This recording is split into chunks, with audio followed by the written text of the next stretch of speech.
Masjid merupakan sebuah institusi yang amat penting dalam pembangunan Islam dan umatnya. Perkara pertama yang dilakukan oleh Rasulullah SAW selepas berhijrah dari Mekah ke Madinah adalah membina sebuah masjid di perkampungan Quba. Masjid bukan sekadar dijadikan tempat ibadah kepada seluruh umat Islam, tetapi turut dijadikan sebagai pusat penyebaran dakwah dan ilmu-ilmu Islam yang lain.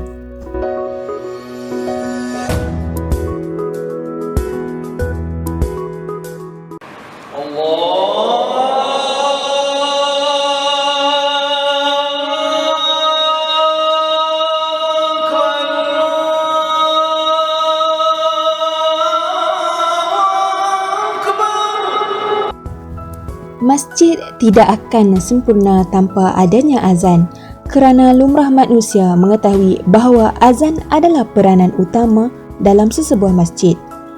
Azan adalah satu lafaz khusus yang telah diamalkan oleh penganut agama Islam dan juga tanda yang menyatakan telah masuknya waktu solat fardu dalam sesuatu masa bagi menyeru orang mukmin supaya bergesa dalam menunaikan perintahnya. Tambahan pula, azan merupakan satu bentuk laungan panggilan dan seruan dari seorang muazzin di masjid sebanyak 5 kali sehari.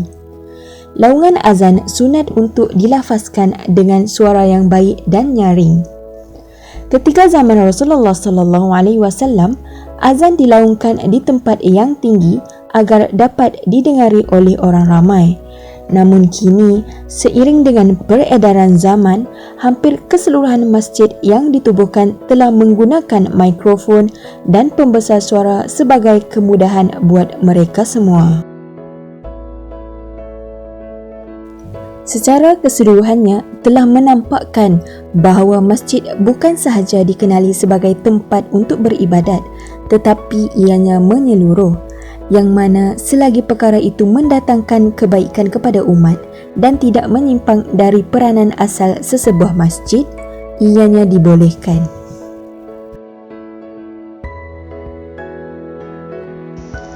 Masjid Quba merupakan masjid pertama yang dibina dalam kisah persejarahan Islam dan terletak di Madinah yang berdekatan dengan Masjid Nabawi. Pertubuhan masjid ini bermula sewaktu penghijrahan Nabi Muhammad SAW dan para sahabat dari Mekah ke Madinah, yang mana dalam tempoh perjalanan tersebut mereka telah singgah di sebuah perkampungan yang bernama Quba. Ketika ini, salah seorang para sahabat Nabi, Ammar radhiyallahu anhu, telah mencadangkan agar mereka dapat membina sebuah tempat yang boleh digunakan sebagai persinggahan dan solat. Lalu, cadangan ini telah diterima dengan baik oleh baginda dan para sahabat yang lain dengan menjadikan tempat tersebut sebagai sebuah masjid. Pembinaan Masjid Quba mengambil masa selama 4 hari, bermula pada 8 Rabiul Awal tahun pertama Hijrah, sebelum baginda meneruskan perjalanan ke kota Madinah pada 12 Rabiul Awal. Setelah Masjid Quba siap dibina, Rasulullah telah meletakkan batu sebagai tanda kiblat bagi memudahkan penggunaan penduduk di sekitar masjid tersebut. Malah, baginda sendiri telah memimpin solat untuk para sahabat yang lain. Keistimewaan terhadap Masjid Quba ini adalah tidak memerlukan sebarang dana atau mesyuarat khusus dalam pembinaannya, dan ianya telah dibina sendiri oleh Rasulullah SAW dengan mengumpulkan batu-batu, membawa bahan-bahan yang diperlukan dalam pembinaan, sehinggakan badan baginda sendiri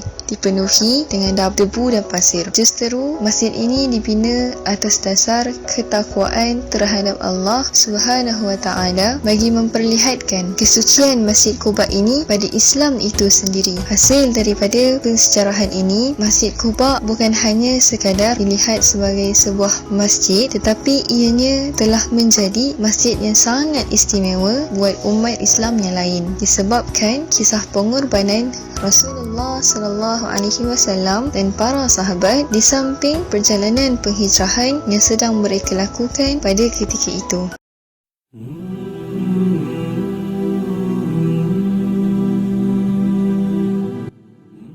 Masjid Kristal mula dibina pada tahun 2006 dan siap sepenuhnya pada tahun 2008. Sekaligus telah dirasmikan oleh Datuk Seri Abdullah Ahmad Badawi, Perdana Menteri Malaysia yang kelima. Masjid ini juga merupakan salah satu tarikan pelancongan di Taman Tamadun Islam Kuala Terengganu atas faktor pembinaannya yang diperbuat daripada kaca dan terasnya berasaskan keluli. Tambahan pula, masjid ini juga akan dilihat seperti kristal yang berkilauan apabila disimbahi dengan cahaya matahari, menyebabkan ianya dikenali sebagai Masjid Kristal. Untuk itu, ianya telah dinobatkan sebagai masjid bintang pertama di Malaysia dengan keluasan 2,146 meter persegi dan boleh memuatkan seramai 700 jemaah pada satu masa. Kelebihan yang terdapat pada Masjid Kristal ini ialah dilengkapi dengan prasarana teknologi maklumat yang canggih dan liputan Wi-Fi percuma bagi membolehkan pengunjung yang datang dapat membaca Al-Quran elektronik dengan mudah. Kedudukan masjid yang berada di atas Sungai Terengganu memperlihatkan seolah-olah masjid ini sedang terapung telah menambahkan lagi keunikannya. Apa yang paling menarik, Masjid Kristal telah menjadi pelengkap kepada 21 monumen seni bina tamadun Islam, antaranya Kubah As-Sakhra di Palestin, Masjidil Haram di Arab Saudi, Taj Mahal di India dan sebagainya. Selain itu, Masjid Kristal tidak mempunyai tingkap dan hanya dilengkapi dengan 15 pintu termasuk satu pintu utama, tetapi ianya lengkap dengan alat pendingin hawa bagi memberi keselesaan kepada pengunjung. Setiap pintu pula dihiasi dengan tulisan khat yang unik dan menarik. Corak hiasan dalaman pula berkonsepkan bunga tempatan termasuk corak bunga telipot pada pintu utama. Tambahan pula, pembinaan kubah yang diperbuat daripada kaca serta sinaran cahaya matahari yang boleh menembusi ruang solat sama sekali tidak menyebabkan jemaah di dalam masjid berasa panas. Ini membuktikan bahawa keunikan yang terdapat pada masjid ini telah berjaya menjadikan Masjid Kristal sebagai salah satu tarikan pelancong di Terengganu tidak kira dari dalam dan luar negara. Masjid Kristal. Jadi Masjid Kristal ni masjid kita kata suatu model masjid dipanggil Islam Hadari. Tapi yang jadi kecewa yang kita sampai di sini masjid Kristal itu ditutup. Hanya sebagai pelancongan sahaja di Terengganu. Ada matlamat kerajaan untuk mensyiarkan agama Islam melalui Masjid Kristal ni, orang mendapat sambutan lah. Ini unik lah, menarik. Salah satu memang salah satu daya tarik untuk negeri Terengganu dari mana tumpang berbangga lah. Salah satu tempat seluruh umat Islam beribadat. Seni bina. Merangkum ni semua duduk dalam air.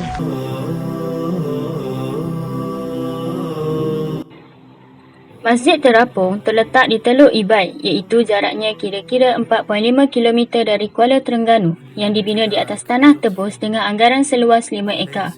Kedudukannya yang strategik di tepi Jalan Sultan Mahmud memudahkan pengunjung dan musafir yang singgah untuk menunaikan ibadah serta berehat. Pembinaan masjid ini dilaksanakan pada September 1991 Masihi dan siap dibina pada pertengahan Februari 1994 Masihi, iaitu mengambil masa lebih kurang 4 tahun lamanya.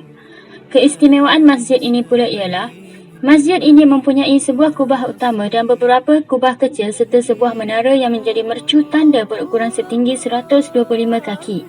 Keluasan lantai masjid pula ialah 25,282 kaki persegi. Ianya mampu menampung antara 800 hingga 1,000 jemaah pada satu masa. Dewan salat di bahagian bawahnya dikhususkan untuk jemaah lelaki, manakala jemaah wanitanya pula ditempatkan di tingkat atas. Masjid Abidin atau dahulunya dikenali sebagai Masjid Putih dan Masjid Besar merupakan antara masjid diraja tertua di Terengganu yang dibina oleh Sultan Zainal Abidin II. Pada awalnya, masjid ini merupakan istana kayu yang dibina pada tahun 1793 dan mula beroperasi sekitar tahun 1808. Kemudiannya, ketika pemerintahan almarhum Sultan Umar, masjid ini telah diubah suai dengan menggantikan kayu kepada batu bata pada tahun 1852. Sejak itu, beberapa tambahan telah dibuat terhadap Masjid Abidin ini bagi menampung bilangan para jemaah yang lebih ramai. Masjid ini telah diperbaharui dengan ditambah menara yang tinggi dan beberapa kubah ketika zaman pemerintahan Al-Sultan Ismail Nasiruddin Shah pada tahun 1972. Seterusnya, pada zaman pemerintahan Sultan Umar, masjid ini diganti dengan batu bata dan juga menambah 3 tiang bulat dan 3 kubah. Di antara keistimewaan masjid ini ialah terdapatnya seni ukiran khat Al-Quran, doa-doa dan awan larat yang dipasang di atas pintu dan sisi masjid.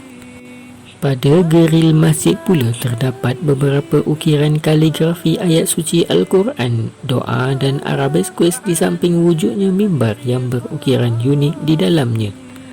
Dari sini kita dapat lihat bahawa sultan-sultan di Malaysia sangat mengagungkan masjid itu sebagai lambang kedaulatan Islam.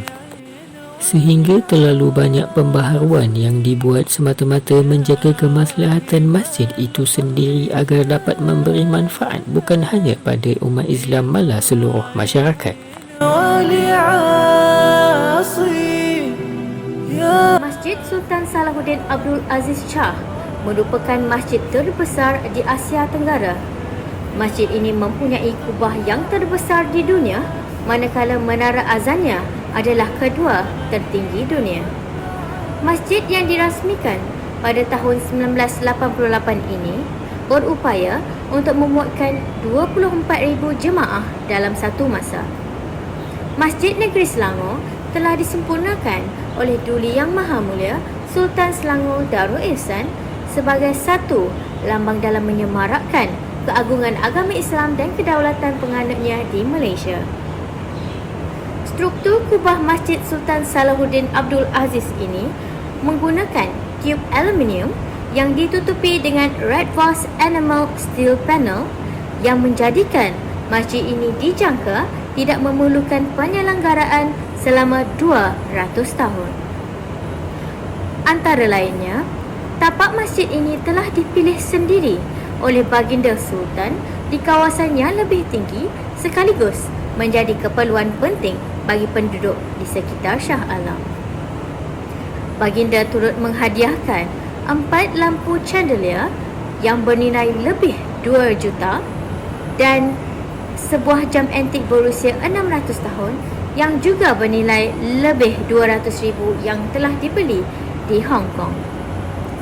Keistimewaan masjid ini adalah merupakan gabungan reka bentuk dari Timur Tengah, India dan Melayu tradisional yang mana tulisan khat hasil kerja tangan penulis khat dari Mesir iaitu Sheikh Abdul Munim Ali El-Shakawi telah menjadi hiasan lilitan badan kubah.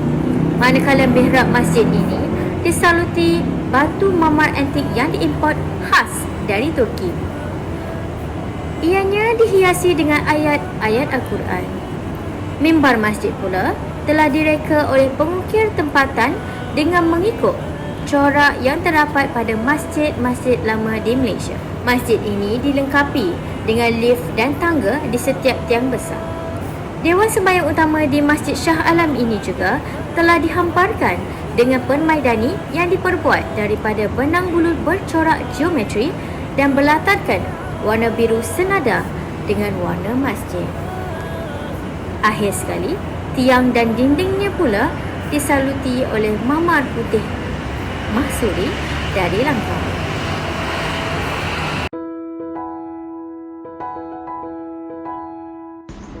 Seterusnya, perbezaan situasi masjid sebelum dan selepas COVID-19. Sebahagian masyarakat menganggap SOP membabitkan agama sebagai menyusahkan dan tidak patut dilakukan kerana ia bertentangan dengan syariat Islam. Walaupun situasi sekarang sudah semakin terkawal, namun SOP yang dikongsikan kerajaan masih lagi perlu dipatuhi agar virus COVID-19 tidak merebak di kalangan para jemaah. SOP sekarang semakin dilonggarkan di mana dapat kita lihat ada dua perbezaan ketara sebelum dan selepas COVID-19. Antara perbezaannya sebelum COVID-19, para jemaah tidak perlu melakukan penjarakan fizikal dan boleh solat seperti biasa dan tidak perlu memakai pelitup muka.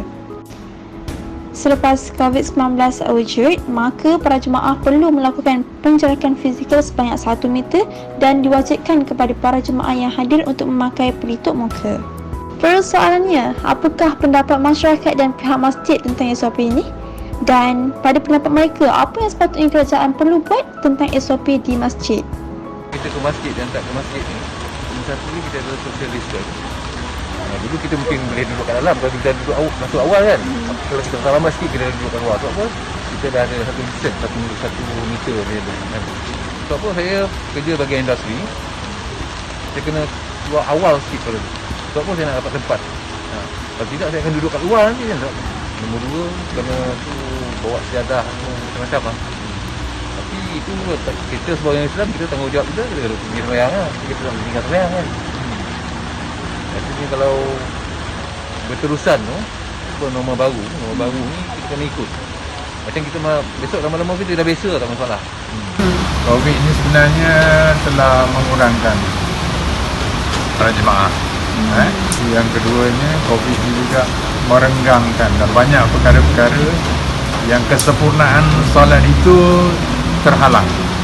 Jadi banyak yang tidak sempurna. Berjemaah ni biasanya kalau ikut dari segi sunnah kena rapatkan saf.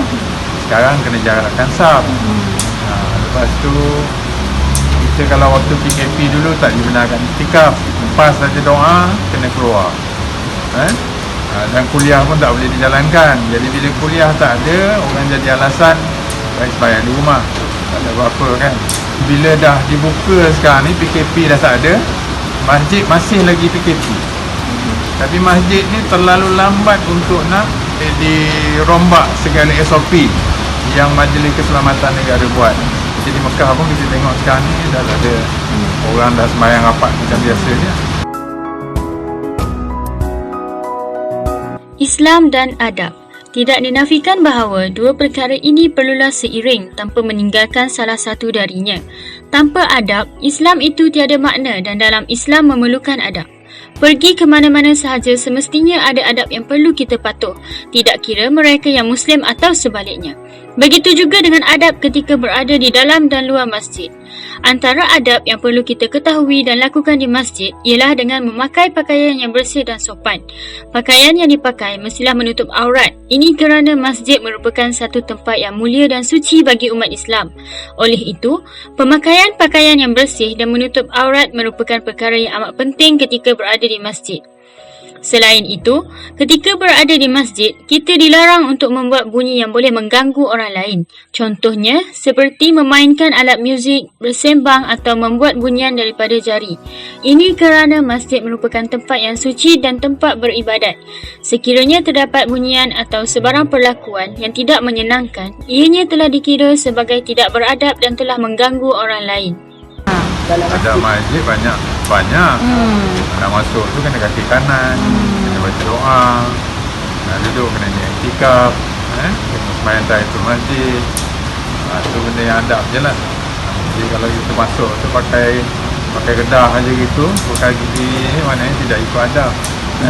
Adab tu sunnah. Dan orang belajar ilmu ni, kalau orang dulu dia belajar adab dulu. Belajar adab tu lebih lama daripada menuntut ilmu yang lain.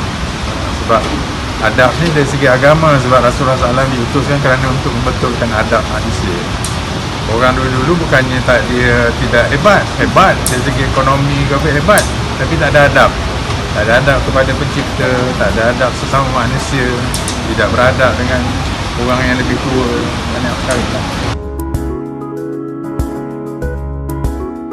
Untuk menggalakkan kunjungan masyarakat ke masjid bagi setiap peringkat umur dan agama adalah yang pertama, masjid mestilah bersifat mesra pengunjung, di mana dengan tidak menetapkan peraturan yang sangat ketat sekaligus meletakkan pelbagai larangan terhadap pengunjung. Hal ini kerana terdapat segelintir pengurusan masjid yang telah meletakkan notis larangan kanak-kanak daripada membuat bising, mengakibatkan para ibu bapa bertindak untuk tidak membawa anak mereka bersama ke masjid. Inisiatif lain yang boleh diambil adalah dengan menyediakan prasarana khas untuk kanak-kanak bagi mengurangkan perkeliaran kanak-kanak di sekitar masjid. Selain itu, terdapat juga masjid yang melarang masyarakat bukan Islam dari masuk ke dalam masjid atas sebab tidak menutup aurat. Bagi mengatasi masalah ini, pengurusan masjid boleh menyediakan pakaian khas bagi individu yang berkenaan agar membolehkan mereka untuk masuk ke dalam di samping menjaga kesucian masjid itu sendiri.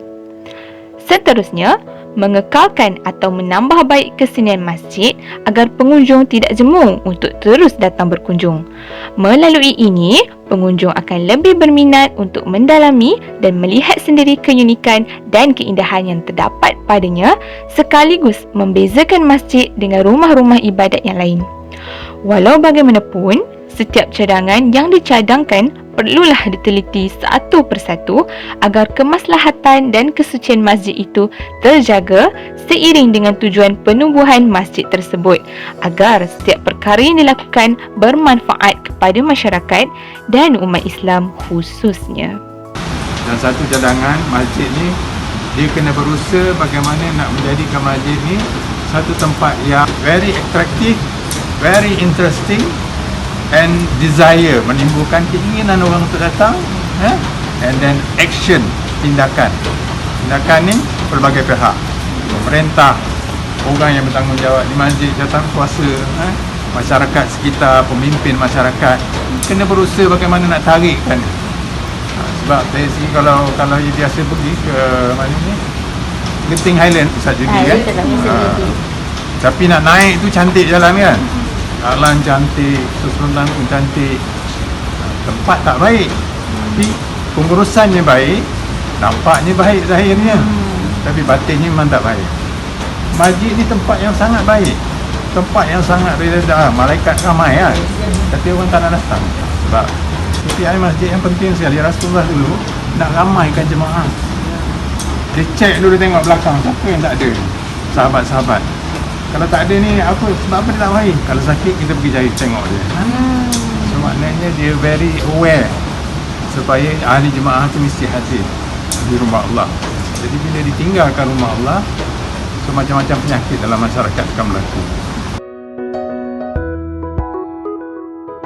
Pengurusan keuangan tidak hanya bertujuan bagi memastikan sumber sesebuah organisasi itu mencukupi, tetapi ianya juga adalah untuk mempamerkan sejauh mana tahap kebertanggungjawaban organisasi tersebut. Sebagai sebuah institusi yang mempunyai peranan yang besar dalam pembangunan modal insan di Malaysia, masjid seharusnya mempunyai pengurusan keuangan yang mantap. Secara umumnya, masjid di Malaysia merupakan salah satu sektor awam yang menerima peruntukan dari badan kerajaan. Untuk itu, pihak pengurusan masjid seharusnya menggunakan peruntukan yang ada dengan sebaik mungkin dengan menyediakan aktiviti-aktiviti kemasyarakatan yang dapat memberi manfaat kepada pelbagai pihak. Persoalan sekarang ialah, adakah pihak pengurusan masjid yang terlibat ada membuat serta menyimpan setiap data dan laporan mengenai kemasukan serta pengeluaran dana tersebut. Hal ini kerana maklumat yang diberikan sangat terhad dan laporan maklumat keuangan yang dipamerkan di masjid-masjid adalah berbeza. Pengurusan masjid mungkin juga menganggap laporan keuangan hanya perlu sekiranya diminta oleh pihak berkeperluan sahaja. Walau bagaimanapun, dari aspek pengurusan keuangan, laporan maklumat berkaitan dana masjid adalah sangat penting bagi menunjukkan tahap kredibiliti pihak pengurusan dalam menjaga amanah tersebut. Kita masjid kita yang pertama sekali sumbangan yang kita dapat daripada ulama. Masjid Al-Jemaah, dia ada panti semua.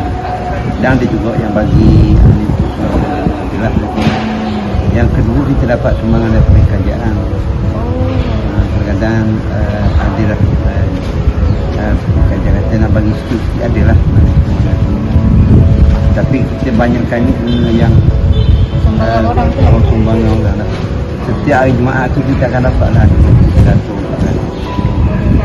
kadang-kadang 100 api air tu.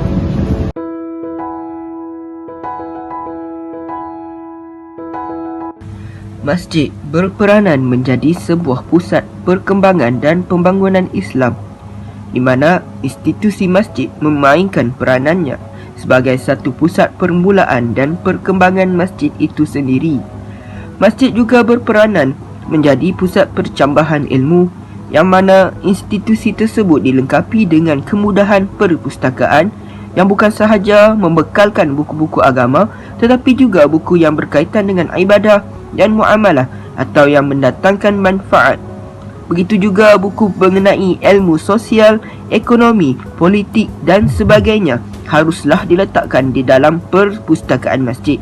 Buku-buku ini boleh didapati secara mudah sekiranya institusi masjid tersebut berusaha untuk berkolaborasi dengan badan-badan tertentu seperti Dewan Bahasa dan Pustaka, syarikat percetakan dan sebagainya. Selain itu, institusi masjid juga berperanan sebagai pusat tamadun Islam yang dapat memupuk jiwa masyarakat dengan roh Islam pada zaman kegemilangan dan keagungan Islam suatu ketika dahulu. Ia juga boleh dikembalikan dan dikekalkan untuk diwarisi oleh generasi kita pada masa kini sebagai teladan. Institusi masjid haruslah mempunyai satu ruang yang mencukupi bagi melambangkan keagungan, kemegahan tamadun Islam di zaman lampau, terutama sekali dalam pencapaian ilmu perubatan, sains, astronomi, matematik, falsafah dan sebagainya. Justru itu, pihak yang berkenaan haruslah mempamerkan gambar-gambar dan sejarah hidup tokoh-tokoh tersohor terdahulu seperti Ibn Sina, Al-Jabir, Imam Al-Ghazali dan sebagainya agar masyarakat hari ini kenal dan lebih cakna akan tokoh-tokoh yang terlibat.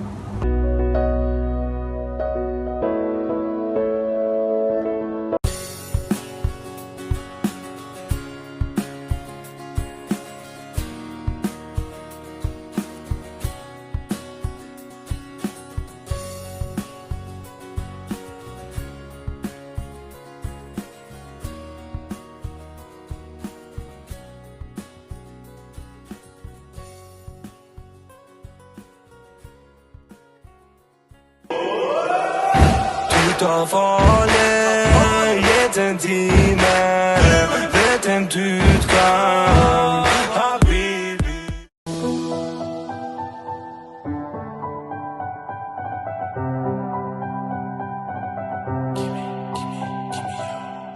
Du tar farlig gitt en time vet en utgang Habibi.